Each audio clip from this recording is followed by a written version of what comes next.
Hello students, welcome to physics ফালা। তাহলে আমাদের যে লেকচার সিরিজটা চলছিল প্রিলি রিলেটেড, তো আজকে আমাদের 3 নম্বরের যে কুইক রিভিশন সেশনটা, তোমরা জানো যে ফার্স্ট এবং সেকেন্ড সেশনটা হয়ে গেছে। যদি কেউ না দেখে থাকো তাহলে প্লে লিস্টে গিয়ে বা ভিডিওসে গিয়ে তোমরা যদি স্ক্রল করো তাহলে কিন্তু 1 এবং 2টা ভিডিওটা পেয়ে যাবে। আজকে যে আমাদের যে কুইক রিভিশনের যে 3 নম্বর যে পার্ট, সেটা কিন্তু আমরা দেখব। হতে পারে যে এর পরে আরেকটা কুইক রিভিশন সেশন আনা হবে, যেইখানে important articles, important amendment acts, important committees, এই ক্লাসগুলো তোমাদের দেওয়া আছে, তোমরা এটা দেখে নিতে পারো। কিন্তু আমি আশা করি একটা কুইক রিভিশনের ক্লাসও আনবো, যেখানে তোমাদের সাবক্লসগুলো, তার কারণ তোমরা যদি এবারে মেন্সের পরীক্ষা দেখে থাকো তাহলে কিন্তু অনেক আর্টিকেলসের সাবক্লস এসছে, অনেক কেসেস এসছে যেগুলো আমরা আগে সেই কেসেসগুলো দেখিনি। তাহলে আমরা কিন্তু এইগুলো দেখব হচ্ছে কুইক রিভিশনের সেশনে, যেখানে আমরা সাবক্লস, কেসেস, কমিটিজ এইগুলোর ওপরে কিন্তু আমরা আলোকপাত করব। তাহলে আজকে বেশি না দেরি করে আমাদের যে দুটো টপিক আজকে নিয়ে আমরা আলোচনা করছি, একটা হচ্ছে ইন্ডিয়ান জুডিশিয়ারি, সেখানে সুপ্রিম কোর্ট, হাইকোর্ট এবং সাবঅর্ডিনেট কোর্ট, এই তিনখানাই থাকবে। এবং যে কনস্টিটিউশনাল বডিজগুলো রয়েছে সেই কনস্টিটিউশনাল বডিজ নিয়েও কিন্তু আমরা আলোচনা করব। কনস্টিটিউশনাল বডিজের সাথে কিছু স্ট্যাটিউটরি বডিসেরও আছে। স্ট্যাটিউটরি বডিজ মানে তোমরা জানোই, যেটা পার্লামেন্টের অ্যাক্টের দ্বারা যে বডিগুলোকে গঠন করা হয় সেগুলোকে কিন্তু বলা হয় স্ট্যাটিউটরি বডিজ। তো এই জিনিসগুলোকে আজকে আমরা দেখব কুইক রিভিশনের মাধ্যমে। তোমরা যদি সুপ্রিম কোর্ট বা হাইকোর্ট বা কনস্টিটিউশনাল বডিজ যদি একবার রিভিশনও দিয়ে নাও, রিভিশন দিয়ে যদি ভিডিওটা দেখো তাহলেও ইট উইল বি হেল্পফুল, বা ভিডিওটা দেখে যদি তোমরা রিভিশন দাও তাহলেও কিন্তু ইট উইল বি হেল্পফুল। এই ক্লাসগুলো কন্ডাক্ট করার কিন্তু যে মেন আমাদের যে মোটিভ, সেটা কিন্তু হচ্ছে এইটাই, যাতে তোমাদের বেশি টাইম ওয়েস্ট না করতে হয়, যাতে তোমরা একটা ভিডিওর মাধ্যমে একটা কুইক সেশন পেয়ে যাও।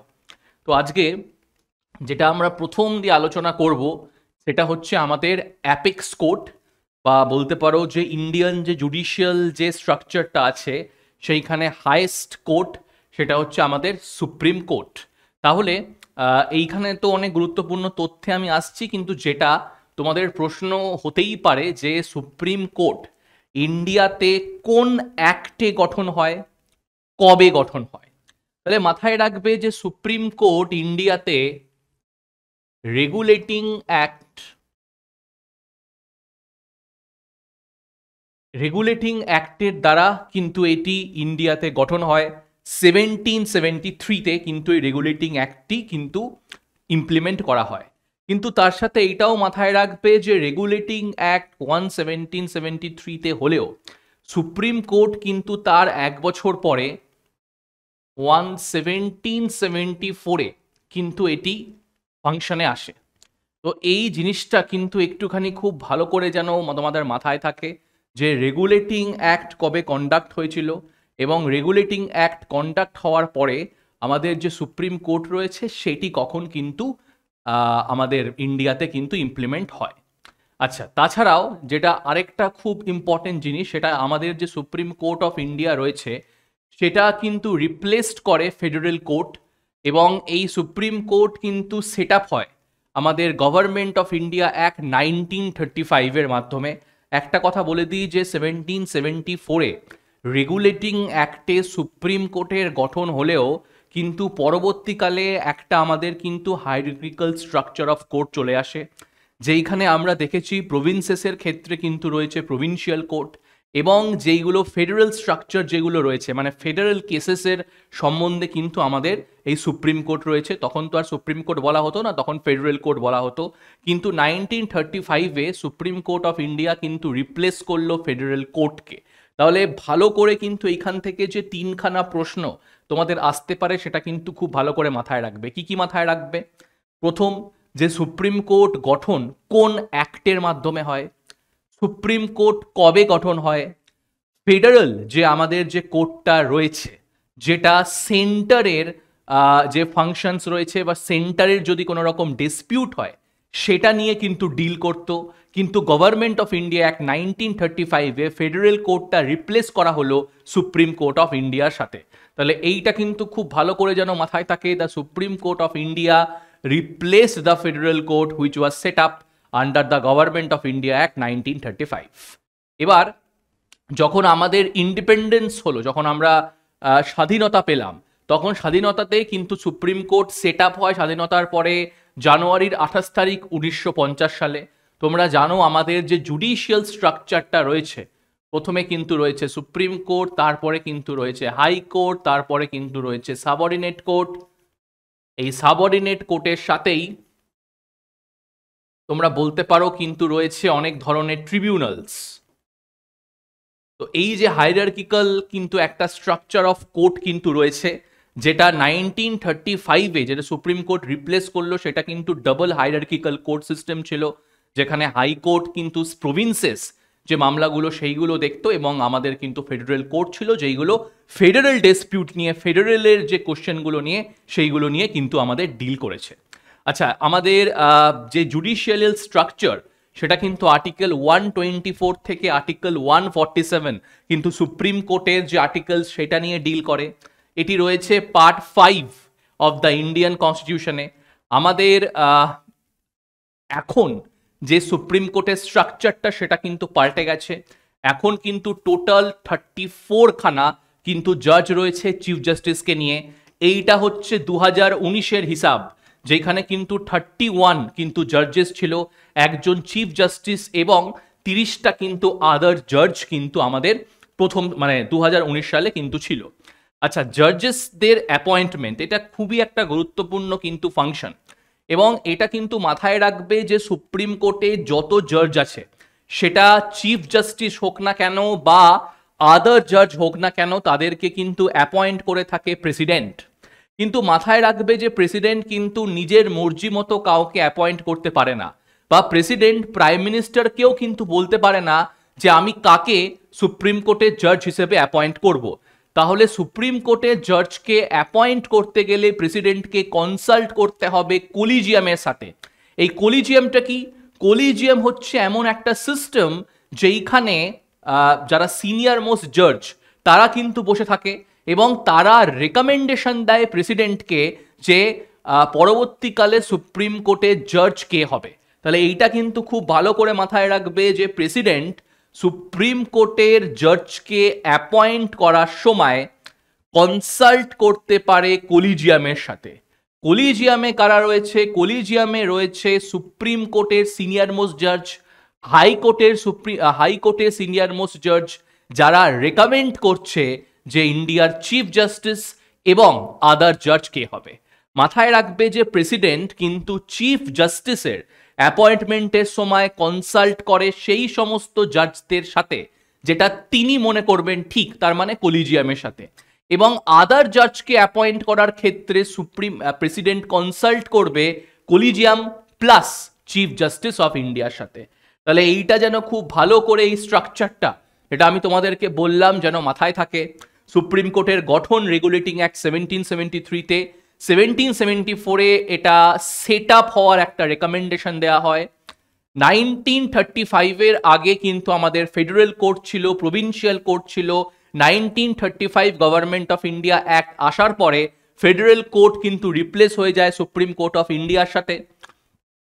ইউনিয়ন জুডিশিয়ারির যে আর্টিকেল সেটা কিন্তু রয়েছে আর্টিকেল 124 থেকে article 146 part 5 of the Indian কনস্টিটিউশনে, এবং এই যে সমস্ত জাজ আছে তাদের অ্যাপয়েন্ট করছে প্রেসিডেন্ট, কিন্তু অ্যাপয়েন্ট করার সময় প্রেসিডেন্ট কনসাল্ট করতে পারে সেই সমস্ত সুপ্রিম কোর্ট বা হাইকোর্টের জাজের সাথে যেটা তিনি মনে করেন ঠিক। এই সিস্টেমটাকে কিন্তু বলা হয় কলিজিয়াম। তাহলে এই হচ্ছে আমার টোটাল সুপ্রিম কোর্টের একটা কুইক রিভিশন গেল। এবার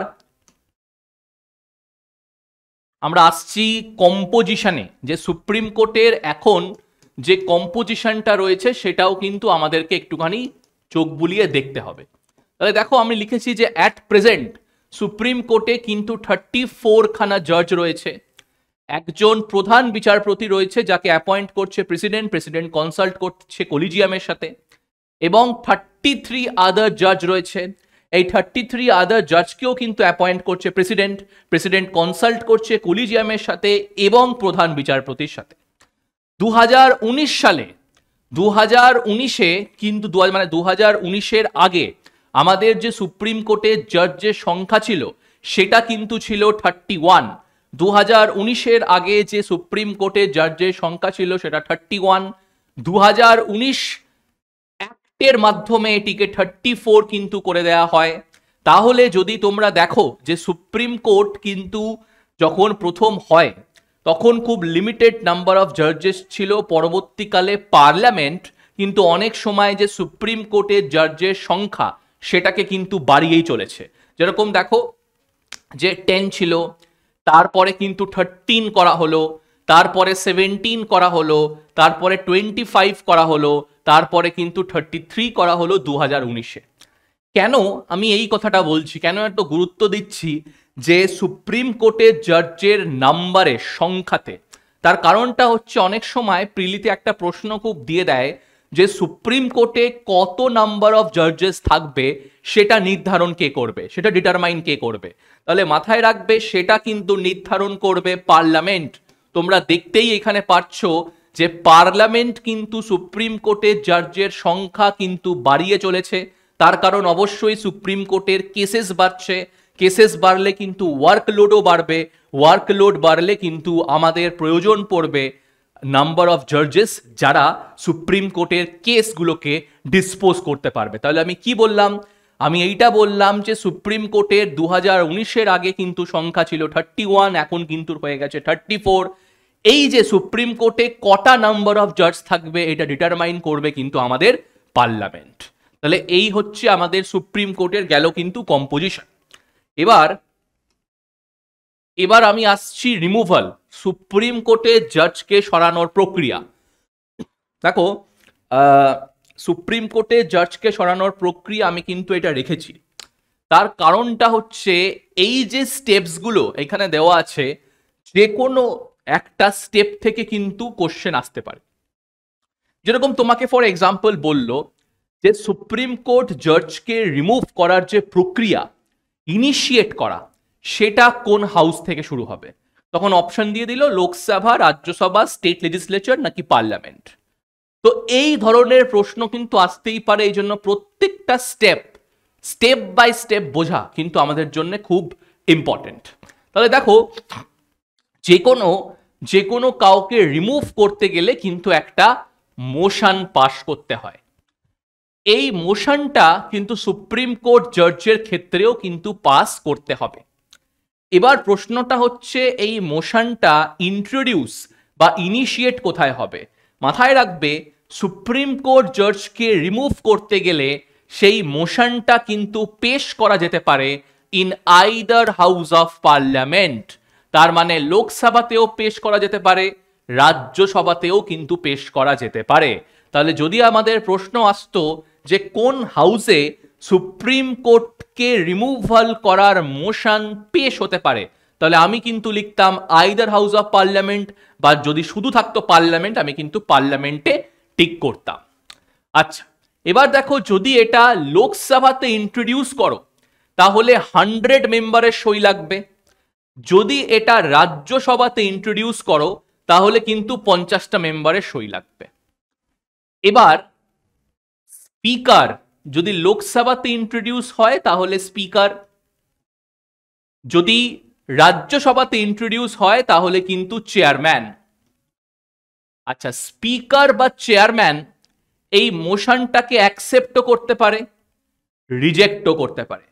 তাদের যদি মনে হয় যে যেই বেসটা যার আধারে এই ইমপিচমেন্ট মোশনটা পেশ হচ্ছে তার কোনো বেসই নেই, কোনো গ্রাউন্ডসই নেই, তাহলে যে হাউসটাকে যে সামলাচ্ছে সে কিন্তু এই মোশনটাকে অ্যাকসেপ্টও করতে পারে, রিজেক্টও করতে পারে। যদি অ্যাকসেপ্ট হয়ে যায়, যদি রিমুভাল মোশনটা অ্যাকসেপ্ট হয়ে যায় তাহলে একটা 3টে মেম্বারের কমিটি বসবে। কি বললাম? 3টে মেম্বারের কমিটি বসবে ইনভেস্টিগেশনের জন্য। এই কমিটিতে কে কে থাকবে?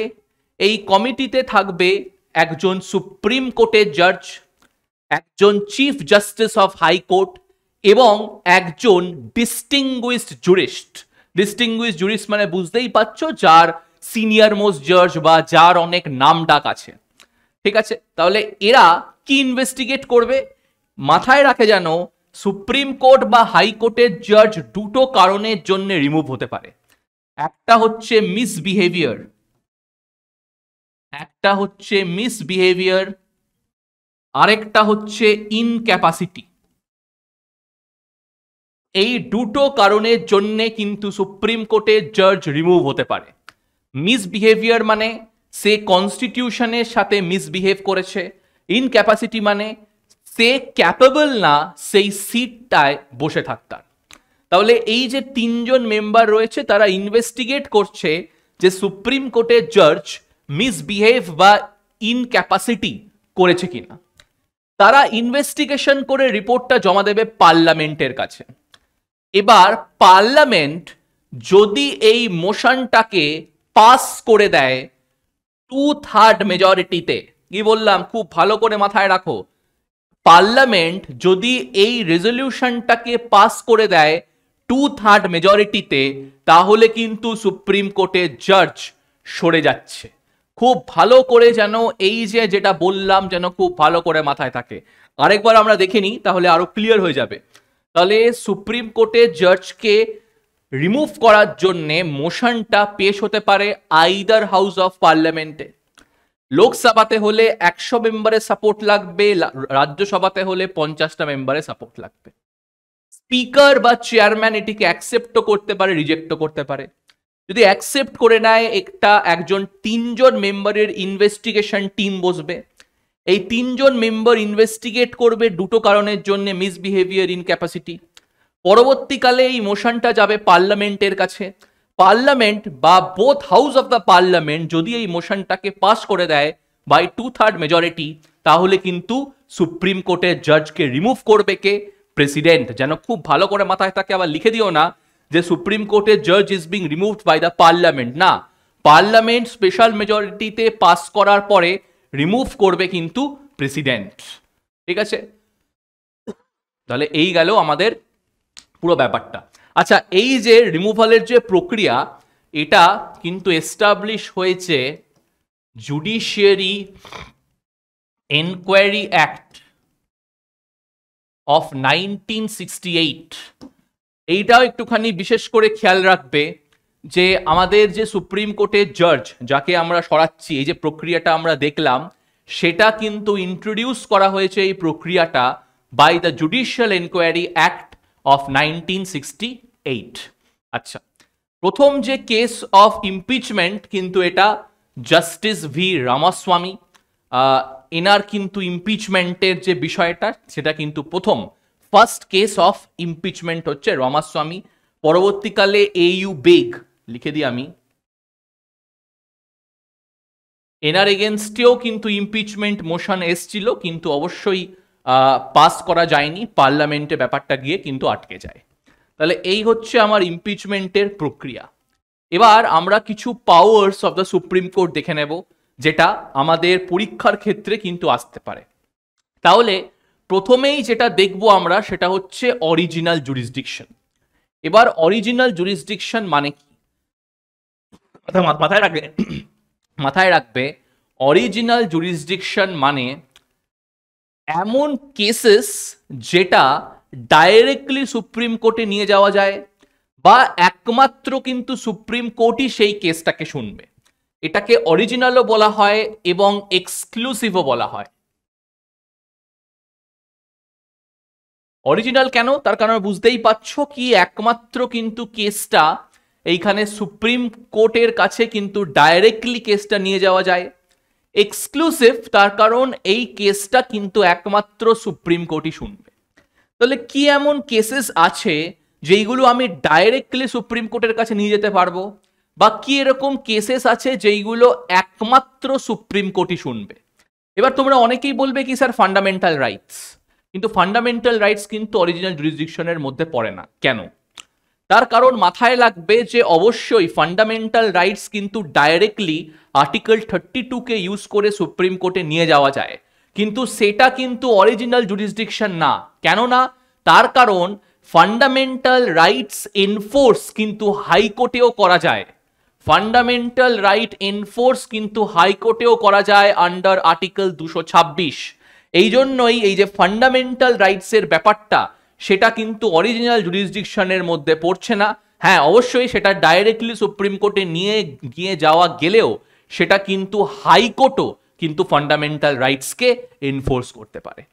তাহলে এই হচ্ছে আমার অরিজিনাল জুরিসডিকশন। তাহলে যেটা বারবারই বলছি, তাহলে কি এরকম কেসেস আছে যেটা আমি ডাইরেক্টলি সুপ্রিম কোর্টে নিয়ে যাব এবং সুপ্রিম কোর্টই একমাত্র ডিসপিউটটাকে রিজলভ করবে? কেসেস যেটা সেন্টার এবং স্টেট, বা স্টেট ভার্সেস স্টেট, বা সেন্টার একদিকে এবং কিছু রাজ্য আরেক দিকে। তাহলে এই সমস্ত কেস যেটা আমাদের ফেডারেল স্ট্রাকচারকে অ্যাফেক্ট করছে, সেই কেসগুলো কিন্তু আমি ডাইরেক্টলি সুপ্রিম কোর্টে নিয়ে যেতে পারবো। যেরকম centre versus state, state versus state, centre একদিকে এবং দুটো বা তার অধিক রাজ্য কিন্তু আরেক দিকে। তাহলে এই যে কেসেসগুলো that comes under original jurisdiction, এইগুলো কিন্তু আমি ডাইরেক্টলি কিন্তু সুপ্রিম কোর্টে নিয়ে যেতে পারবো। তাহলে এই হচ্ছে আমার কেসেস। আচ্ছা, এখানেও বলে দিই কিছু কিছু আরো কেসেস আছে যেগুলো হচ্ছে ইন্টারস্টেট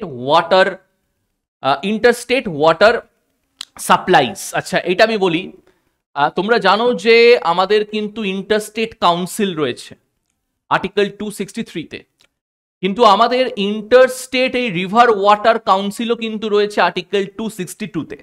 যদি দুটো স্টেটের মধ্যে বা ফর এক্সাম্পল সেন্টার স্টেটের মধ্যে জল নিয়ে, রিভার নিয়ে কোনো রকম যদি ডিসপিউট হয়, সেটা কিন্তু ডাইরেক্টলি কিন্তু আমাদের ইন্টারস্টেট রিভার ওয়াটার কাউন্সিলে যাবে।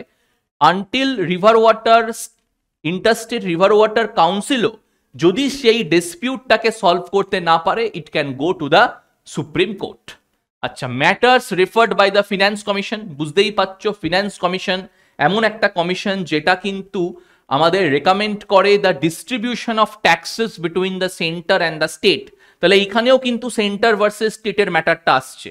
এবং যে কোনো ব্যাপার, যে কোনো এক্সপেন্সেস যেটা ডিল হচ্ছে between centre and the state, তাহলে বুঝতেই পারছো অরিজিনাল জুরিসডিকশন হচ্ছে এমন ডিসপিউটস যেটা কিন্তু আমাদের ফেডারেল স্ট্রাকচারকে অ্যাফেক্ট করছে, যেটা কিন্তু সেন্টার ভার্সেস স্টেট বা স্টেট ভার্সেস স্টেটের মধ্যে যদি কোনো রকম আমাদের ডিসপিউট থাকে।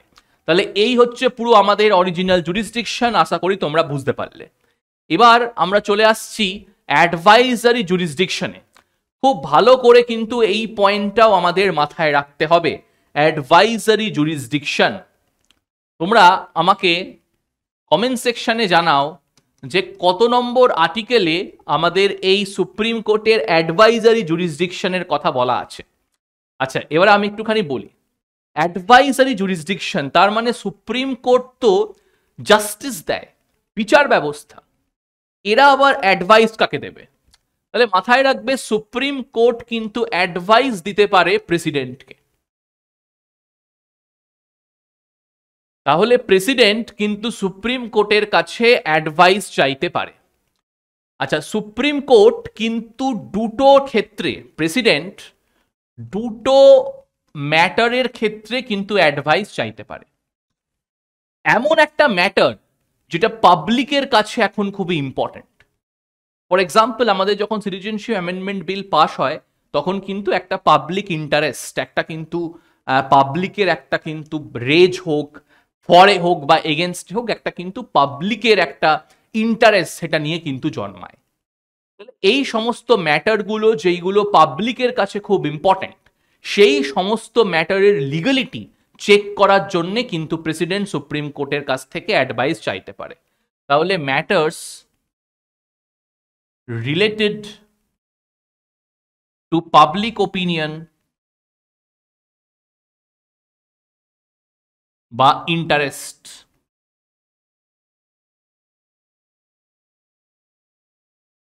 ঠিক আছে। এবং নাম্বার 2 কি? নাম্বার 2 দেখো, এনি প্রি কনস্টিটিউশনাল ট্রিটি। আচ্ছা, প্রি কনস্টিটিউশনাল ট্রিটি মানে এইখানে কিন্তু হচ্ছে ব্রিটিশ আইন। তোমরা বুঝতেই পারছো যে আমরা তো ব্রিটেনের সবকটা আইন ফেলে দিইনি। যে 1935-এ গভর্নমেন্ট অফ ইন্ডিয়া অ্যাক্ট এসেছিল, তোমরা ভালো করেই জানো, সেই গভর্নমেন্ট অফ ইন্ডিয়া অ্যাক্ট 1935-এর অনেক প্রভিশন কিন্তু আমরা কনস্টিটিউশনে নিয়েছি। তাহলে সেই যে প্রি কনস্টিটিউশনাল ট্রিটি রয়েছে, এগ্রিমেন্ট রয়েছে, কোভিনেন্ট রয়েছে, যদি সেগুলো থেকে কোনো ডিসপিউট আসে, সেগুলো থেকে যখন যদি কোনো কনফ্লিক্ট আসে, মানে আমাদের স্বাধীনতার আগে যে আইনগুলো ছিল, স্বাধীনতার আগে যে ট্রিটিগুলো ছিল, যদি সেইটা থেকে কোনো ডিসপিউট আসে, সেইটা থেকে যদি কোনো রকমের প্রবলেম আসে, তাহলেও কিন্তু প্রেসিডেন্ট ম্যাটারটাকে রেফার করতে পারে সুপ্রিম কোর্টের কাছে। একটা জিনিস মাথায় রাখবে, এই যে প্রথমটায়, মানে যদি প্রেসিডেন্ট কিছু একটা সুপ্রিম কোর্টকে অ্যাডভাইস করতে বলে in the matter of public opinion বা ইন্টারেস্ট, জনস্বার্থের আর কি, যারা জনগণ আছে তাদের স্বার্থে, এই ব্যাপারে কিন্তু সুপ্রিম কোর্ট অ্যাডভাইস দিতেও পারে, নাও দিতে পারে। কিন্তু যদি প্রেসিডেন্ট সুপ্রিম কোর্টকে জিজ্ঞেস করে any matter that is related to pre-constitutional treaty, pre-constitutional agreement, তাহলে কিন্তু এইখানে সুপ্রিম কোর্টকে অ্যাডভাইস দিতেই হবে। তাহলে এই পয়েন্টটা কিন্তু খুব ভালো করে মাথায় রাখবে যে advisory jurisdiction of supreme court, যেখানে সুপ্রিম কোর্ট অ্যাডভাইস দিচ্ছে প্রেসিডেন্টকে দুটো ম্যাটারে, matter of public opinion, dispute related to pre constitutional treaty বা এগ্রিমেন্ট। আচ্ছা, এর সাথে সাথে তোমরা দেখো যে রিভাইজারি জুরিসডিকশন, এটা হয়তো তোমরা অনেক জায়গায় পড়বে না, অনেক বইতেই এই ব্যাপারে কিন্তু নেই। আচ্ছা, এই আর্টিকেলটা কিন্তু বিশেষ করে মাথায় রাখবে, এই দুটো খুবই গুরুত্বপূর্ণ আর্টিকেল। তোমরা অ্যাডভাইজারি জুরিসডিকশনটা কিন্তু আমাকে বলবে যে অ্যাডভাইজারি জুরিসডিকশন কত নম্বর আর্টিকেলে রয়েছে। আচ্ছা, আমি আগে এবারে বলি, আসছি এতে, আমি বলি আর্টিকেল 137। আচ্ছা, 137-এ কিন্তু অনেকেই বলে যে এটা হচ্ছে সুপ্রিম কোর্টের পাওয়ার অফ জুডিশিয়াল রিভিউ। অনেক যারা কমেন্টেটরস আছে, যারা পলিটিক্যাল, যারা অ্যানালিস্ট আছে, তারা কিন্তু আর্টিকেল 137টাকে অনেক সময় রেফার করে power of the supreme court to review it's decision. আচ্ছা, এইখানে কিন্তু খুব গুরুত্বপূর্ণ যে এই রিভাইজারি জুরিসডিকশন মানে কি। রিভাইজারি জুরিসডিকশন কিন্তু এমন একটা জিনিস যেইখানে সুপ্রিম কোর্ট পুরনো কোনো তার মামলা বা পুরনো কোনো তার কেস, সেটিকে পুনর্বিবেচনা করতে পারে, রিভিউ করতে পারে। সেটিকে রিভিউ করার পরে, পুনর্বিবেচনা করার পরে সুপ্রিম কোর্টের যদি মনে হয় যে সেখানে কোনো রকমের এরার হয়েছে, কোনো রকমের মিস্টেক হয়েছে, বা ডিসিশনটা আনকনস্টিটিউশনাল হয়েছে, তাহলে সে কিন্তু সেই জাজমেন্টকে পুনরায় নতুন জাজমেন্ট দিতে পারে। খুব ইম্পর্টেন্ট কিন্তু এই ফাংশনটা, যেইখানে সুপ্রিম কোর্ট পুরনো কোনো কেসকে আবার নতুন করে চাইতে পারে, নতুন করে দেখতে পারে, যদি তার মনে হয় যে there is any kind of mistake or error in the judgment or order. তাহলে দেখতে পাচ্ছ, সুপ্রিম কোর্ট এমন একটা সংস্থা, এরা কিন্তু নিজেদের যে কেস, পরবর্তীকালে যদি সুপ্রিম কোর্ট মনে করে যে সেই কেসের ভুল রায় দেয়া হয়েছে, এরার হয়েছে জাজমেন্টে, তাহলে কিন্তু সেই কেসে ফিরে গিয়ে কিন্তু নতুন করে সেই কেসটির কিন্তু মামলা দিতে পারে, বা নতুন করে যে অর্ডার বা ডিসিশনটা দেওয়া হয়েছে সেটা কিন্তু চেঞ্জ করতে পারে। তাহলে খুব ইম্পর্টেন্ট কিন্তু এই তিনখানা ফাংশন আমার দেখার, অরিজিনাল জুরিসডিকশন, অ্যাডভাইজারি জুরিসডিকশন, এবং তার সাথে সাথে কিন্তু আমাদের রিভাইজারি জুরিসডিকশন। আচ্ছা, এবার আমাদের সুপ্রিম কোর্ট কমপ্লিট হলো। আচ্ছা, একটা খুব ইম্পর্টেন্ট জিনিস, এই যে সুপ্রিম কোর্টের যে জুরিসডিকশন বা সুপ্রিম কোর্টের যে পাওয়ার রয়েছে, এটি কিন্তু একমাত্র বাড়াতে পারে পার্লামেন্ট। এই প্রশ্নটাও কিন্তু প্রিলিতে অনেকবার দেয়া হয়েছে, যেখানে বলা হয়েছে যে সুপ্রিম কোর্টের যে জুরিসডিকশন আছে, সুপ্রিম কোর্টের যে ক্ষমতা আছে, সেটাকে বাড়াতে কমাতে কে পারে, এনলার্জ করতে পারে, সেটা কিন্তু পারবে একমাত্র পার্লামেন্ট। এবার আমরা ইম্পর্টেন্টলি আসছি অ্যাডহক জাজে। খুব ইম্পর্টেন্ট, স্টার মার্ক দিয়ে রাখলাম অ্যাডহক জাজটা। আচ্ছা, অ্যাডহক জাজ কি জিনিস দেখে নেব আমরা।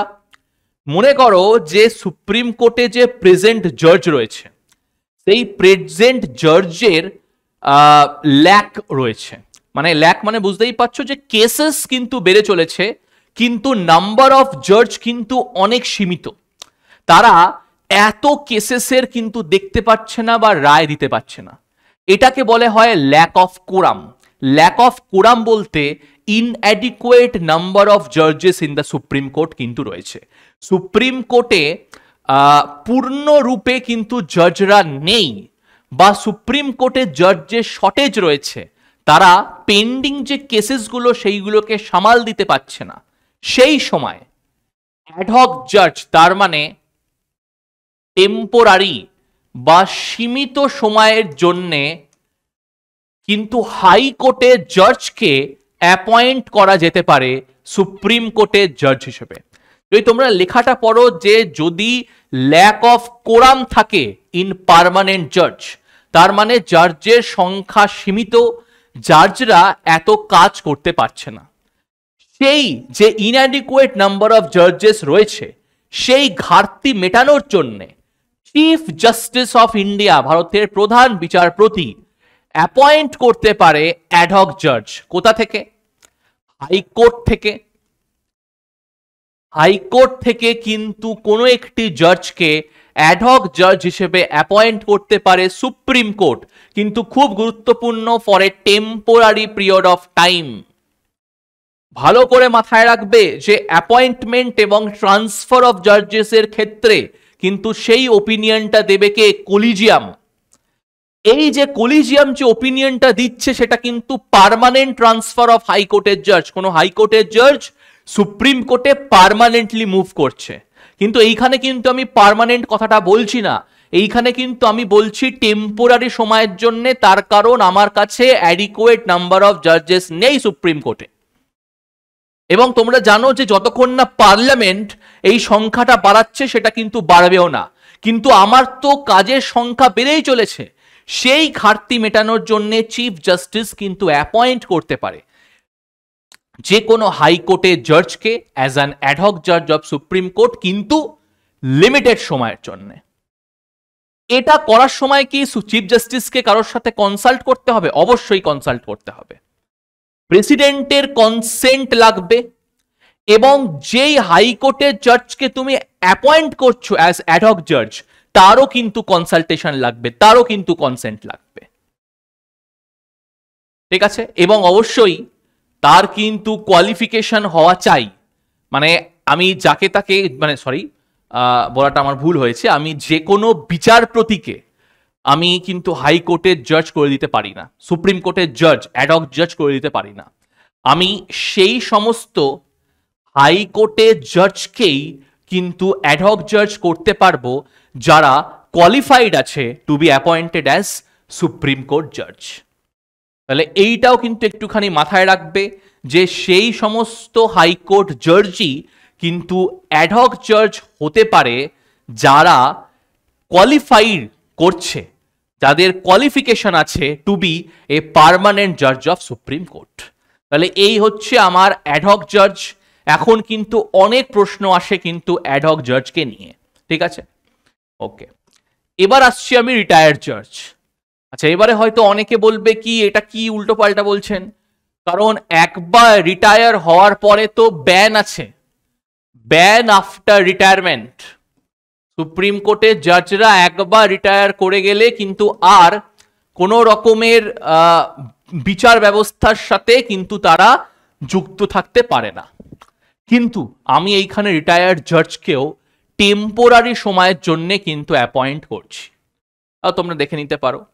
তাহলে এই অ্যাডহক জাজের মতোই সুপ্রিম কোর্টের যে প্রধান বিচারপতি, ভারতের যে প্রধান বিচারপতি, তিনি রিটায়ার্ড জাজকে কিন্তু যে কোনো রিটায়ার্ড জাজ অফ সুপ্রিম কোর্ট হোক না কেন বা হাইকোর্ট হোক না কেন, তাদেরকে কিন্তু রিকোয়েস্ট করতে পারেন যে আপনারা সুপ্রিম কোর্টের জাজ হয়ে আসুন, কিন্তু সেটা কিন্তু পার্মানেন্ট না, লিমিটেড সময়ের জন্য, মোটামুটি 2 থেকে 3 বছর এরা কিন্তু, যারা রিটায়ার্ড জাজ, যারা রিটায়ার করে গেছে সেই যেই বিচারপতি, তারা কিন্তু চিফ জাস্টিস অফ ইন্ডিয়ার রিকোয়েস্টে তারা কিন্তু সুপ্রিম কোর্টের জাজ হিসেবে আসতে পারে, কিন্তু সেটা কিন্তু টেম্পোরারি সময়ের জন্য। এটার জন্যেও কিন্তু প্রেসিডেন্টের কনসেন্ট লাগবে, এবং যে রিটায়ার্ড বিচারপতিকে তুমি অ্যাপয়েন্ট করছো তারও কিন্তু কনসেন্ট লাগবে। সে যখন অ্যাপয়েন্ট হবে, মানে কোনো রিটায়ার্ড জাজ যদি টেম্পোরারি বেসিসেও অ্যাপয়েন্ট হয় অ্যাজ এ সুপ্রিম কোর্ট জাজ, সে কিন্তু সেই সমস্ত স্যালারি, অ্যালোয়েন্সেস, প্রিভিলেজেস পাবে যেটা একজন সুপ্রিম কোর্টের জাজ পায়। তাহলে এই গেল আমার অ্যাডহক জাজ এবং রিটায়ার্ড জাজ। এবার আমরা চলে আসছি হাইকোর্টে। তাহলে আমরা এতক্ষণ সুপ্রিম কোর্টটা দেখলাম, যেখানে সুপ্রিম কোর্টের আমরা কিন্তু ফাংশনস, কার্যবলী হোক না কেন বা কম্পোজিশন হোক না কেন বা ফ্যাক্টস হোক না কেন, এইগুলো দেখলাম। আচ্ছা, এই হাইকোর্টের ক্ষেত্রেও মাথায় রাখবে আর্টিকেল 214 কিন্তু বলছে প্রত্যেকটা রাজ্য কিন্তু একটা হাইকোর্ট দরকার। তো আর্টিকেল 214 সেজ যে প্রত্যেকটা রাজ্যে একটা কিন্তু হাইকোর্ট হবে। কিন্তু মাথায় রাখবে যে 7th অ্যামেন্ডমেন্ট অ্যাক্ট 1956 কিন্তু আবার বলছে কমন হাইকোর্ট হতে পারে ফর 2 or more স্টেট বা ইউনিয়ন টেরিটরি। তাহলে দুটো স্টেটের ক্ষেত্রে বা ইউনিয়ন টেরিটরির ক্ষেত্রে কিন্তু একটা কমন হাইকোর্ট হতে পারে। এক্সাম্পল, তোমরা দেখো যে এখন ইন্ডিয়াতে কিন্তু 25টা হাইকোর্ট রয়েছে, রাইট? কিন্তু স্টেট রয়েছে 28 খানা। তার কারণ 7th অ্যামেন্ডমেন্ট অ্যাক্ট 1956 কিন্তু বলছে একটি কমন হাইকোর্ট হতে পারে ফর 2 or more স্টেট। তোমরা একটা এক্সাম্পল দাও যে এরকম কোন রাজ্য আছে যার কমন হাইকোর্ট আছে, বা কোন ইউনিয়ন টেরিটরি আছে যার কমন হাইকোর্ট আছে। আমি শুরু করছি আন্দামান নিকোবর এবং ক্যালকাটা হাইকোর্ট। এরপরের এক্সাম্পল দেখি তোমরা কমেন্ট সেকশনে দিতে পারো কিনা। আচ্ছা, আমরা সুপ্রিম কোর্টের ক্ষেত্রে দেখেছিলাম সেটি কিন্তু অ্যাপেক্স কোর্ট ইন্ডিয়ার। আমাদের জানোই যে আর কিন্তু ফেডারেল কোর্ট বা প্রভিন্সিয়াল কোর্ট বলে কিছু নেই, আমাদের কিন্তু সিঙ্গল সিস্টেম হায়ারার্কিক্যাল কোর্ট আছে, যেখানে অ্যাপেক্স বডি সুপ্রিম কোর্ট, তারপরে হাইকোর্ট, তারপরে কিন্তু সাবঅর্ডিনেট কোর্ট। এই হাইকোর্ট স্টেটে কিন্তু হেড, স্টেটের যত ডিসিশন সেটা কিন্তু হাইকোর্ট পালন করে। আচ্ছা, আর্টিকেল 215 এটা কিন্তু এবারে মেন্সের এক্সামে এসছে, court of record. High court article 215 কিন্তু বলছে কোর্ট অফ রেকর্ড। আচ্ছা, কোর্ট অফ রেকর্ড মানে কি ব্রিফলি বলে দিই। মনে করো যে হাইকোর্টের যে জাজমেন্টগুলো বা ডিসিশনগুলো নেওয়া হচ্ছে সেটা কিন্তু রেকর্ড হিসেবে সেভ হয়। পরবর্তীকালে সেই রেকর্ডটাকে কিন্তু হাইকোর্ট পেশ করতে পারে, বা যারা অ্যাডভোকেট আছে তারাও কিন্তু পেশ করতে পারে। তাহলে এই হচ্ছে কিন্তু high court as a court of record. তোমরা জানো হয়তো যে কলকাতা কিন্তু oldest high court in India, followed by তারপরে হয়েছে কিন্তু আমাদের বোম্বে এবং মাদ্রাস। আচ্ছা, এই ইনস্টিটিউশন অফ হাইকোর্ট অরিজিনেট হয় কিন্তু 1862-তে। প্রথম সেট আপ হয় ক্যালকাটা, তারপরে বোম্বে এবং মাদ্রাস। 1866-এ 4th হাইকোর্ট এস্টাবলিশ হয় কিন্তু আলাহাবাদে। তাহলে তোমরা দেখতেই পাচ্ছ সুপ্রিম কোর্টেরও কিন্তু প্রথম এস্টাবলিশমেন্ট হওয়ার কথা ছিল ক্যালকাটাতে, হাইকোর্টেরও কিন্তু প্রথম এস্টাবলিশমেন্ট 1862-তে কিন্তু ক্যালকাটাতেই হচ্ছে, এবং ফোর্থ হাইকোর্ট কিন্তু এস্টাবলিশ হচ্ছে আলাহাবাদে। এবারে আমরা যাচ্ছি নেক্সট স্লাইডে। আচ্ছা, নেক্সট স্লাইডটা খুবই গুরুত্বপূর্ণ। আচ্ছা, আর্টিকেল দেখো 216 কি বলছে। আর্টিকেল 216 বলছে প্রত্যেকটা হাইকোর্টে একজন চিফ জাস্টিস থাকা উচিত এবং তাকে অ্যাসিস্ট করার জন্য নাম্বার অফ জাজেস থাকা উচিত। প্লিজ লক্ষ্য করতে পারছো, সুপ্রিম কোর্টের ক্ষেত্রে কিন্তু সংখ্যাটা বলে দেওয়া হচ্ছিল, এবং এই যে সংখ্যাটা সেটা কিন্তু ডিটারমাইন করছিল আমাদের পার্লামেন্ট, তাই তো? কিন্তু তোমরা দেখো খুব ভালো করে যে হাইকোর্টের ক্ষেত্রে কিন্তু বলে দেওয়া হচ্ছে না consist of A chief justice and such other judges as appointed by president। তার মানে অবশ্যই মানে চিফ জাস্টিসকে অ্যাপয়েন্ট করবে প্রেসিডেন্ট, তার সাথে সাথে যে আদার জাজ আছে তাকেও কিন্তু অ্যাপয়েন্ট করবে প্রেসিডেন্ট। কিন্তু আমি এইটা চাইছি না, আমি বলছি যে এই যে কত নাম্বার অফ জাজেস হবে এটা ডিসাইড কে করবে। মাথায় রাখবে প্রত্যেকটা রাজ্যের জনসংখ্যা, টেরিটরি কিন্তু অন্য, এজন্যে কনস্টিটিউশনে মেনশন করা নেই দ্য নাম্বার অফ জাজেস। কত নাম্বার অফ জাজেস একটি হাইকোর্টে থাকবে সেটা নির্ধারণ করবে প্রেসিডেন্ট, গুলিয়ে দেবে না। সুপ্রিম কোর্টের ক্ষেত্রে ডিটারমাইন করছে পার্লামেন্ট, হাইকোর্টের ক্ষেত্রে দ্য নাম্বার অফ জাজেস is determined by the president. ঠিক আছে, এবং কনস্টিটিউশন কোনো কিন্তু ফিক্স নাম্বার অফ জাজেসের কথা আমাকে এখানে বলেনি। তাহলে এই গেল আমার হাইকোর্টের কম্পোজিশন। কি দেখলাম? অ্যাপয়েন্ট করছে প্রেসিডেন্ট, কটা নাম্বার অফ জাজ থাকবে ডিসাইড করবে প্রেসিডেন্ট, এবং আমাদের কনস্টিটিউশনে নাম্বার অফ জাজ কিন্তু মেনশন করা নেই।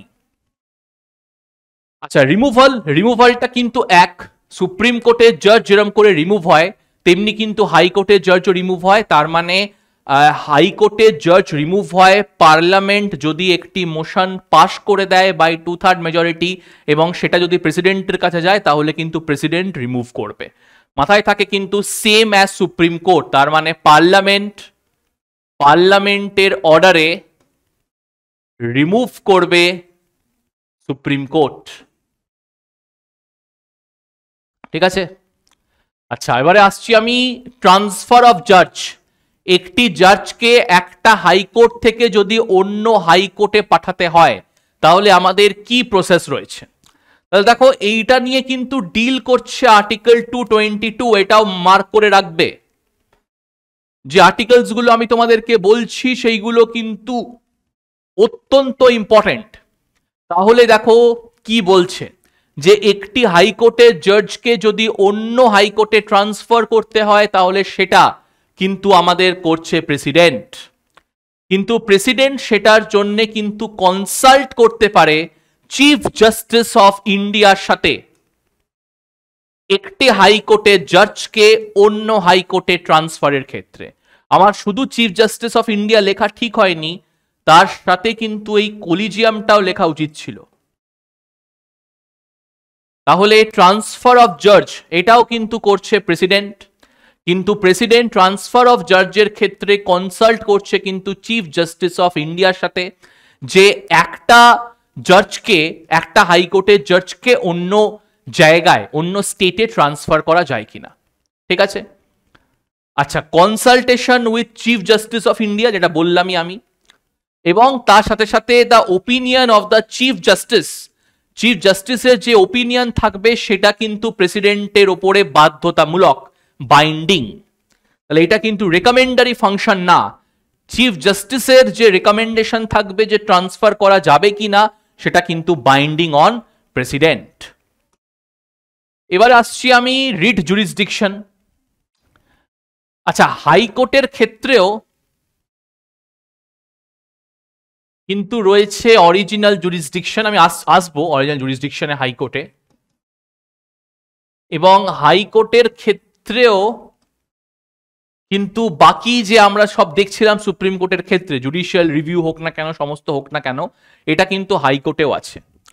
কিন্তু আমি রিট জুরিসডিকশনটাকে একবার লিখেছি, তার কারণ তোমরা একবার সুপ্রিম কোর্টে অরিজিনাল জুরিসডিকশনে ফিরে যাও, যেখানে আমি বলেছিলাম যে অরিজিনাল জুরিসডিকশন কেন, তার কারণ সুপ্রিম কোর্টের কাছে এমন কেস নিয়ে যাওয়া যায় যেটা ডাইরেক্টলি সুপ্রিম কোর্টে নিয়ে যাওয়া যায় এবং একমাত্র সুপ্রিম কোর্টই শুনবে।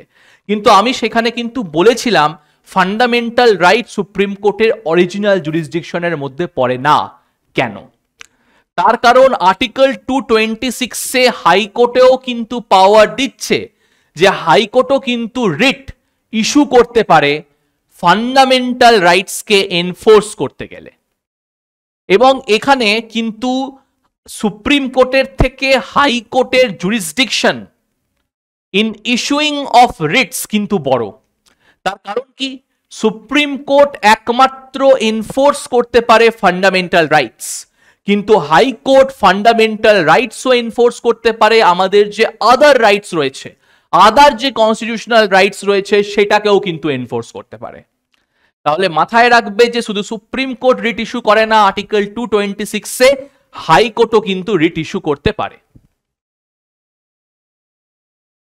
আচ্ছা, এবারে দেখো অ্যাপিলের জুরিসডিকশনও কিন্তু হাইকোর্টের রয়েছে। তোমরা পড়েছো যে এটা কিন্তু অরিজিনাল জুরিসডিকশনের মতো না, একবারে তুমি কিন্তু ডাইরেক্টলি সুপ্রিম কোর্টে চলে গেলে এমন কিন্তু হবে না, তোমাকে ওয়ে অফ অ্যাপিল যেতে হবে। প্রথমে একদম লোয়ার কোর্ট, তারপরে তোমরা আসলে ম্যাজিস্ট্রেট কোর্টে, সাবঅর্ডিনেট কোর্ট মানে ডিস্ট্রিক্ট কোর্টে, তারপরে কিন্তু হাইকোর্ট। তাহলে দেখো এখানে কি বলা হচ্ছে, কন্ট্রোল ওভার সাবঅর্ডিনেট কোর্ট, মানে হাইকোর্টের আন্ডারে যে কোর্টগুলো আছে, সেটা মেট্রোপলিটন হোক না কোর্ট হোক না কেন, ম্যাজিস্ট্রেট কোর্ট হোক না কেন, ডিস্ট্রিক্ট কোর্ট হোক না কেন, সাবঅর্ডিনেট কোর্টগুলো যে আছে সেইগুলোকে কিন্তু কন্ট্রোল করছে সুপ্রিম কোর্ট। সুপ্রিম কোর্ট এই সাবঅর্ডিনেট কোর্ট থেকে অ্যাপিলের মাধ্যমে কোনো কেস হাইকোর্টের কাছে আসতে পারে, বা হাইকোর্ট যে সাবঅর্ডিনেট কোর্ট আছে সেইগুলোকে সুপারভাইজ করতে পারে। তার সাথে সাথে নিয়ন্ত্রণকারী ক্ষমতা, অ্যাডমিনিস্ট্রেটিভ কন্ট্রোলও কিন্তু হাইকোর্টে রয়েছে, যে সাবঅর্ডিনেট কোর্ট কি রুলস রেগুলেশন বা ডিসিপ্লিনে চলবে সেটাও কিন্তু হাইকোর্টের কিন্তু রয়েছে। তাহলে খুব ভালো করে মাথায় রাখবে, সাবঅর্ডিনেট কোর্টকে কন্ট্রোল করতে পারে অ্যাপিলে জুরিসডিকশনের ক্ষেত্রে, সুপারভিশন করতে পারে, সুপারভাইজ করতে পারে, এবং তার সাথে সাথে কিন্তু অ্যাডমিনিস্ট্রেটিভ কন্ট্রোলও কিন্তু রয়েছে। এবার কনস্টিটিউশনাল বডিজে কিন্তু আমি আসছি। তাহলে আমরা হাইকোর্ট দেখলাম, সুপ্রিম কোর্ট দেখলাম, এবারে আমরা আসছি কিন্তু কনস্টিটিউশনাল বডিজে। দেখো ওই কনস্টিটিউশনাল বডিজের ক্ষেত্রে প্রথমেই যেটা আমরা দেখব সেটা হচ্ছে union public service commission, UPSC. তোমরা জানো এটা একটা সেন্ট্রাল রিক্রুটমেন্ট এজেন্সি, একটা কনস্টিটিউশনাল বডি যেটা এক্সাম কন্ডাক্ট করায়, রিক্রুটমেন্ট করায়, ট্রেনিং করায়। কিসের ক্ষেত্রে? অল ইন্ডিয়া সার্ভিসের ক্ষেত্রে, ইউনিয়নের সেন্টারের যে চাকরি রয়েছে সেটার ক্ষেত্রে, বা যে ইউনিয়ন টেরিটরিজ রয়েছে কিন্তু সেটার ক্ষেত্রেও। তাহলে এটা কিন্তু একটা সেন্ট্রাল রিক্রুটমেন্ট এজেন্সি এবং একটা নিরপেক্ষ সংস্থা। নিরপেক্ষ সংস্থা, সেন্ট্রাল এজেন্সি, যেটা সংবিধানে রয়েছে, কনস্টিটিউশনাল বডি। এবং এদের কাজ কি? এদের কাজ হচ্ছে সেন্ট্রাল যে সার্ভিসেস গুলো আছে তার মূলত, আমি বলবো না সবই, মূলত কিন্তু তার ট্রেনিং, রিক্রুটমেন্ট, এক্সাম কন্ডাক্ট করানো, ডিসিপ্লিনারি অ্যাকশন নেওয়া, তার সাথে সাথে প্রমোশনের জন্য বা ট্রান্সফারের জন্য কিন্তু রেকমেন্ড করা। তো এই হচ্ছে ইউপিএসসি, যেটা আমাদের রয়েছে আর্টিকেল 315 থেকে 323 part 14 of the Indian constitution, যেটা composition, appointment, removal of members নিয়ে আলোচনা করছে। এই ইউপিএসসিতে একজন চেয়ারম্যান থাকে এবং মেম্বার্স থাকে। মেম্বার্সের মূলত কিন্তু কোনো কোয়ালিফিকেশন দেওয়া নেই, কিন্তু এইখানে কিন্তু বলা হচ্ছে যে হাফ অফ দ্য মেম্বার্স যারা ইউপিএসসি সদস্য রয়েছে তারা যেন 10 বছরের এক্সপিরিয়েন্স থাকে ইন সেন্ট্রাল গভর্নমেন্ট বা in state government.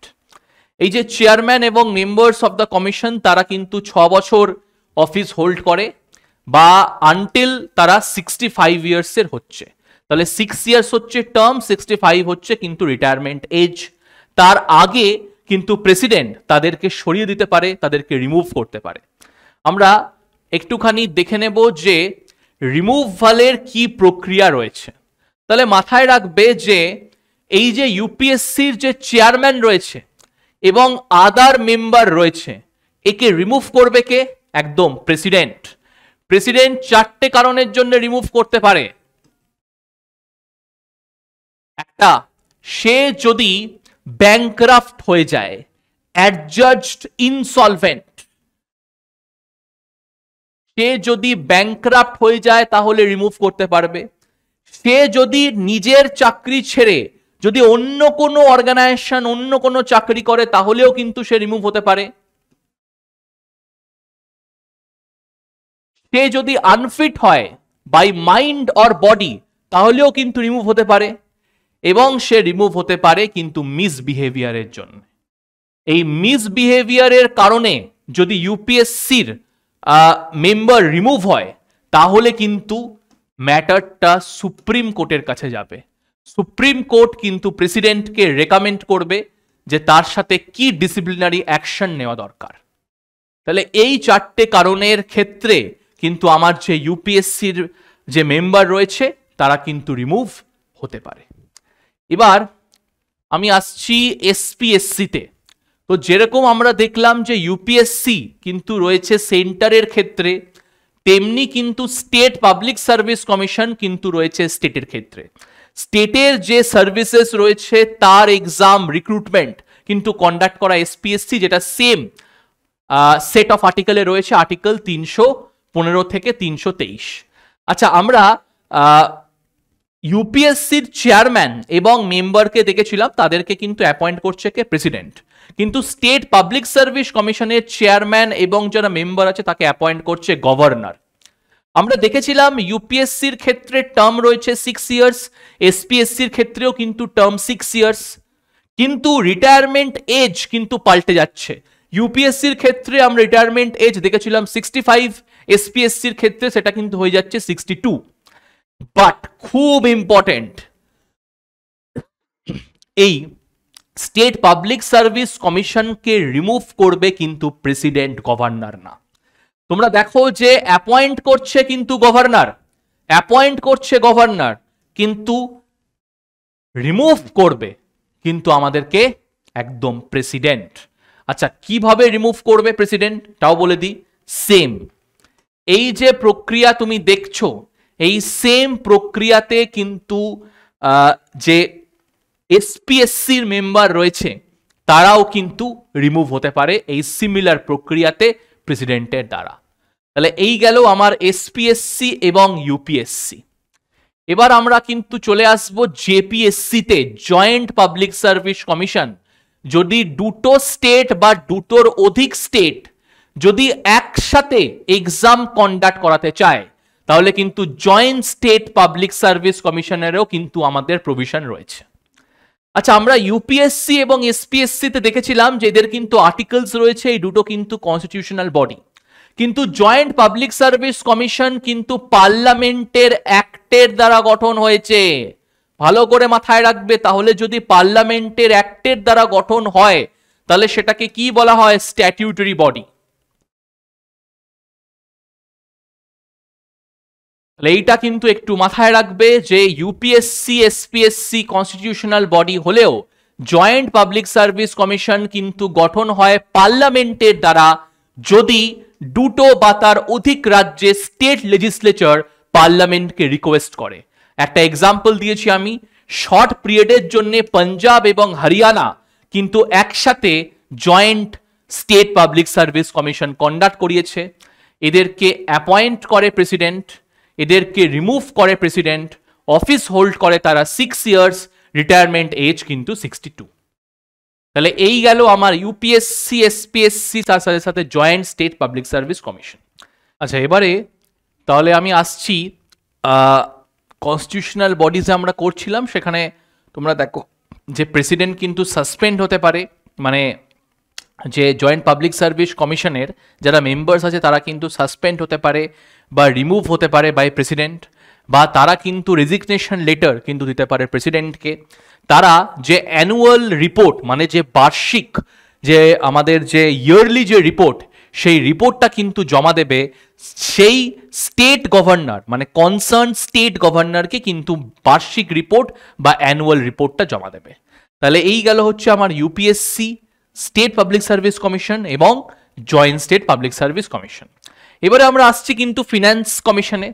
Finance commission article 280-তে রয়েছে এবং এটা কিন্তু একটা কোয়াসি জুডিশিয়াল বডি। আচ্ছা, এই যে আমাদের যে ফিনান্স কমিশন রয়েছে, এই ফিনান্স কমিশনকে কিন্তু সেট আপ করছে প্রেসিডেন্ট প্রত্যেক 5 বছর অন্তর অন্তর, বা সে কিন্তু তার আগেও কিন্তু করতে পারে যদি সে মনে করে যে 5 বছরের আগেই ফিনান্স কমিশন গঠন করা দরকার। আচ্ছা, ফিনান্স কমিশনে কিন্তু রয়েছে একজন চেয়ারম্যান এবং তার সাথে সাথে কিন্তু রয়েছে 4 আদার মেম্বার্স। এদের কিন্তু কোয়ালিফিকেশন রয়েছে, পারলে আমার যে কনস্টিটিউশন ক্লাস আছে সেইখানে কিন্তু তোমরা প্লে লিস্টে এই কনস্টিটিউশনাল বডিজ যে আমাদের চেয়ারম্যান এবং যে 4টে আদার মেম্বার রয়েছে তাদের কিন্তু কোয়ালিফিকেশন রয়েছে, এই কোয়ালিফিকেশনটা কিন্তু একটু দেখে নিও বা পড়ে নিও। আচ্ছা, এই যে কমিশনের কাজ কি সেটা আমরা কিন্তু দেখব। তাহলে কমিশন রেকমেন্ড করে প্রেসিডেন্টকে কিসের ক্ষেত্রে? এই দেখো যে আমাদের যে ফেডারেল স্ট্রাকচার রয়েছে একটা, অবশ্য যে যুক্তরাষ্ট্র কাঠামো তো আমাদের সম্পূর্ণ না, অনেকটা ইউনিটারি বায়াস রয়েছে। এই যে ফেডারেল স্ট্রাকচারকে চালানোর জন্য তো ফিনান্স চাই, তাহলে এই যে ডিস্ট্রিবিউশন অফ ট্যাক্স, সেন্টার স্টেটগুলোকে কত টাকা ডিস্ট্রিবিউট করবে অ্যাজ ট্যাক্সেস, সেই ডিস্ট্রিবিউশন অফ ট্যাক্সটা কিন্তু ফিনান্স কমিশন দেখে। ফিনান্স কমিশন কিন্তু রেকমেন্ড করে যে সেন্টার স্টেটগুলিকে কত টাকা অ্যালোকেট করবে যেটা তারা পেয়েছে অ্যাজ ট্যাক্সেস। তাহলে এইটা কিন্তু খুব গুরুত্বপূর্ণ যে ফিনান্স কমিশনের কাজ হচ্ছে প্রেসিডেন্টকে রেকমেন্ড করা ফিনান্সের ব্যাপারে, distribution of taxes between the centre and the state. তার সাথে সাথে তোমরা দেখো আমি যেটা বারবার যেই কাউন্সিলটাকে আজকাল পড়তে বলছি সেটা কিন্তু ইন্টারস্টেট কাউন্সিল আর্টিকেল 263। এটি কিন্তু সেট আপ হয়েছে সরকারিয়া কমিশনের রেকমেন্ডেশনে। তোমরা জানো যে সরকারিয়া কমিটি কিন্তু বেসিক্যালি ডিল করে সেন্টার স্টেটের রিলেশনশিপ নিয়ে, এবং এই যে সরকারিয়া কমিশন আছে এর কিন্তু একটা ইম্পর্টেন্ট রেকমেন্ডেশন ছিল সেন্টার স্টেটের মধ্যে কোঅর্ডিনেশন বাড়ানোর জন্য বা সেন্টার স্টেটের মধ্যে আরো বেশি প্রবলেমগুলোকে সলভ করার জন্য কিন্তু আমাদের এই ইন্টারস্টেট কাউন্সিলের গঠন করা উচিত। এই ইন্টারস্টেট কাউন্সিলের হেড বা চেয়ারম্যান বলতে পারো প্রাইম মিনিস্টার, তার সাথে সাথে 28টা রাজ্যের যে মুখ্যমন্ত্রী তারাও কিন্তু ইন্টারস্টেট কাউন্সিলের মেম্বার। এই ইন্টারস্টেট কাউন্সিলের কাজ কি? ইন্টারস্টেট কাউন্সিলের কাজ হচ্ছে সেন্টার এবং স্টেটের মধ্যে কোঅর্ডিনেশন বাড়ানো, বা সেন্টার বা স্টেটের মধ্যে যদি কোনো রকম প্রবলেম হয় সেটাকে বসে সলভ করা। তাহলে এই গেল আমার ইন্টারস্টেট কাউন্সিল, এক ঝলকে আমরা দেখে নিলাম। এবারে আসছি আমরা জোনাল কাউন্সিলে। দেখো জোনাল কাউন্সিল অবশ্য কনস্টিটিউশনাল বডিজ না। এই ওপরে যে হেডিংটা আছে একটুখানি ইগনোর করবে, এই জিনিসটা দেখবে জোনাল কাউন্সিল কিন্তু একটা স্ট্যাটিউটরি বডি, তার মানে এর কিন্তু কনস্টিটিউশনে মেনশন নেই। এটিকে এস্টাবলিশ করা হয়েছে পার্লামেন্টের অ্যাক্টের দ্বারা। কবে? স্টেট রিঅর্গানাইজেশন অ্যাক্ট অফ 1956 এ। জোনাল কাউন্সিলকে কিন্তু 5 ভাগে ভাগ করা হয়েছে, নর্থ, সেন্ট্রাল, ইস্টার্ন, ওয়েস্টার্ন এবং সাউদার্ন।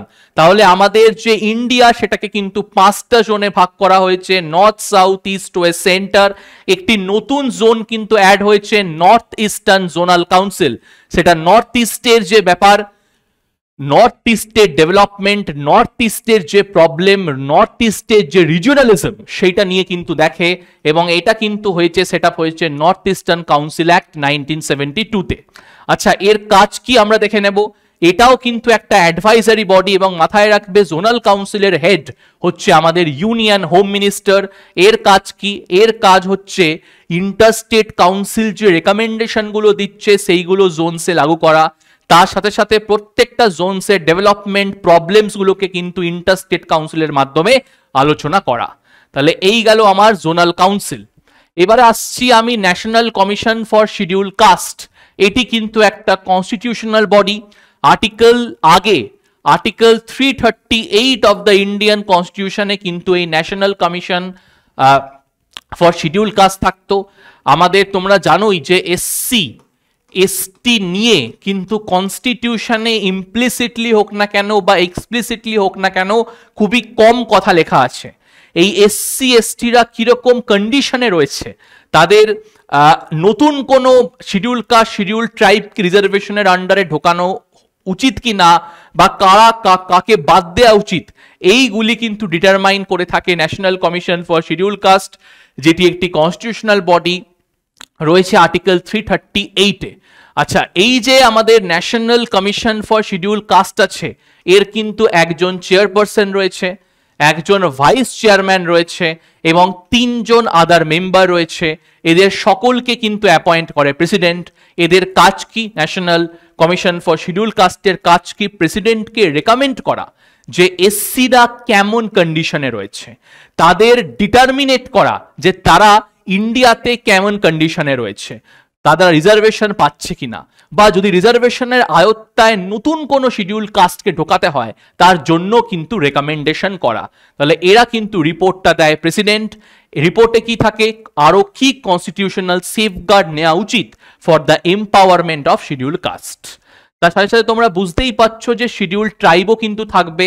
আগে 89th অ্যামেন্ডমেন্ট অ্যাক্টের আগে কিন্তু একটাই হতো, national commission for caste.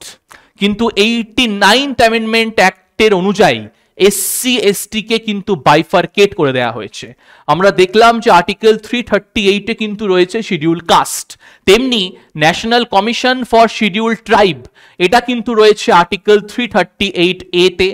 Same কিন্তু তোমরা বুঝতেই পারছো যে শিডিউল কাস্টের যে কম্পোজিশন এরও কিন্তু কম্পোজিশন প্রায় এক।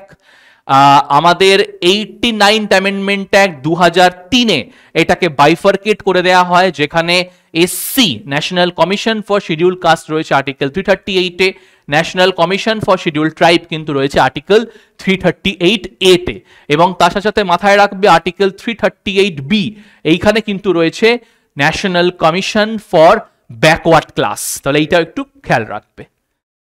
এবার আমরা চলে যাচ্ছি আজকের লাস্ট টপিকে, সেটা হচ্ছে অ্যামেন্ডমেন্ট। তাহলে দেখো, আমরা অ্যামেন্ডমেন্ট সবাই জানি যে article 368 part 20 of the Indian constitution কিন্তু অ্যামেন্ডমেন্ট নিয়ে আলোচনা করছে। কিন্তু এইখানে একটা জিনিস গুরুত্বপূর্ণ, যে অ্যামেন্ডমেন্ট জিনিসটা কি। আমাকে সংবিধানে যদি কোনো রকমের মডিফিকেশন করতে হয়, সংবিধানে যদি কোনো রকমের চেঞ্জেস করতে হয়, সংবিধানে যদি কোনো রকমের আমাকে রিপিল করতে হয়, তাহলে কিন্তু সেটা একমাত্র করা যায় অ্যামেন্ডমেন্টের মাধ্যমে।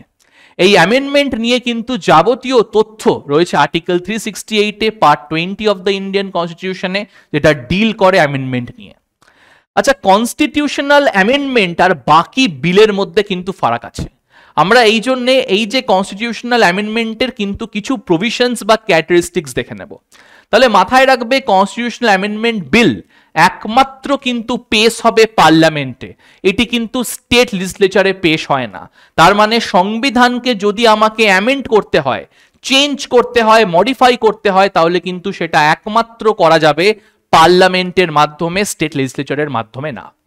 আচ্ছা, এটি একজন মিনিস্টারও করতে পারে, একজন প্রাইভেট মেম্বারও করতে পারে, এবং প্রায়র পারমিশন অফ প্রেসিডেন্ট কিন্তু দরকার নেই। এবং এই যে ইচ হাউস, প্রত্যেকটা হাউসকে কিন্তু বিলটা সেপারেটলি পাস করতে হবে, তার মানে জয়েন্ট সিটিং এরও কিন্তু কোনো প্রভিশন এখানে নেই। আচ্ছা, তাহলে এবারে আমরা চলে যাচ্ছি অ্যামেন্ডমেন্ট অফ দ্য কনস্টিটিউশনে। তাহলে যেটা আমি আগে বলছিলাম তোমাদের যে অ্যামেন্ডমেন্টের ব্যাপারটা, সেখানে তোমাদেরকে বললাম যে এটা কিন্তু ইন্ট্রোডিউস হতে পারে একমাত্র আইদার হাউস অফ পার্লামেন্টে, স্টেট লেজিসলেচারে কিন্তু ইন্ট্রোডিউস হবে না। এইটি ইন্ট্রোডিউস কিন্তু করতে পারে একজন মিনিস্টার বা একজন সাধারণ পার্লামেন্টের মেম্বার।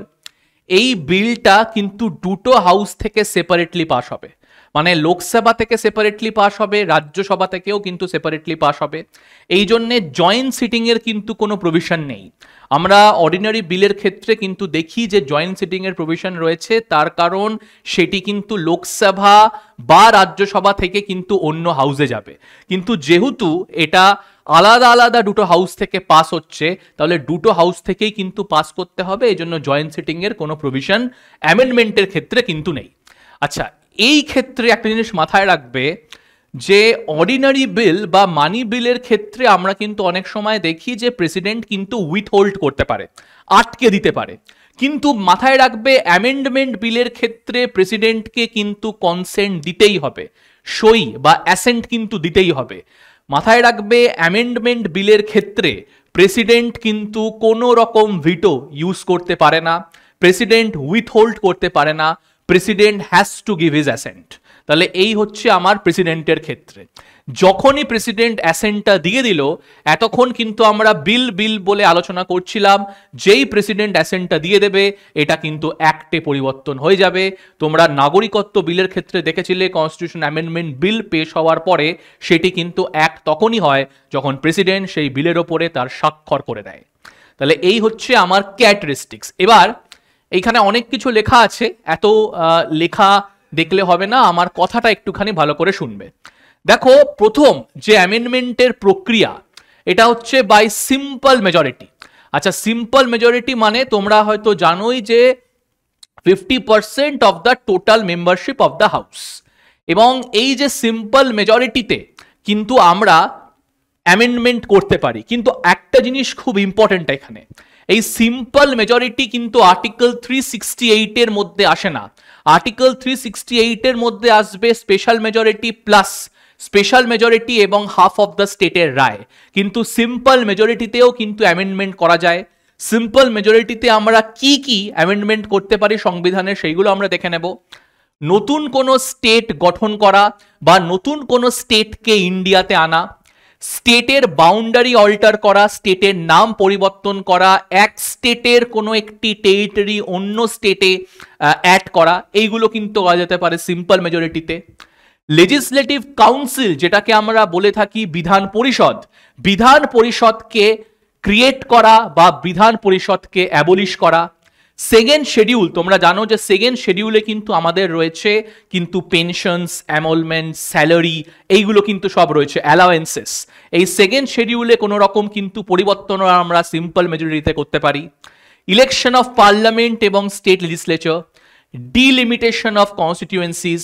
ফিফথ শিডিউল তোমরা জানো রয়েছে কিন্তু শিডিউল এরিয়া এবং ট্রাইব, এবং সিক্সথ শিডিউলে কিন্তু রয়েছে আমাদের আদার এরিয়া। এই যে যতগুলো তথ্য বললাম এই সবগুলো কিন্তু সিম্পল মেজরিটি অফ পার্লামেন্টে করা যায়, 50% of the total membership of the house, but এটা কিন্তু আর্টিকেল 368 এর স্কোপের মধ্যে পড়ে না। এবার আমরা তাহলে দেখে নেব যে আর্টিকেল 368 এর স্কোপের মধ্যে কোন দুটো পড়ছে।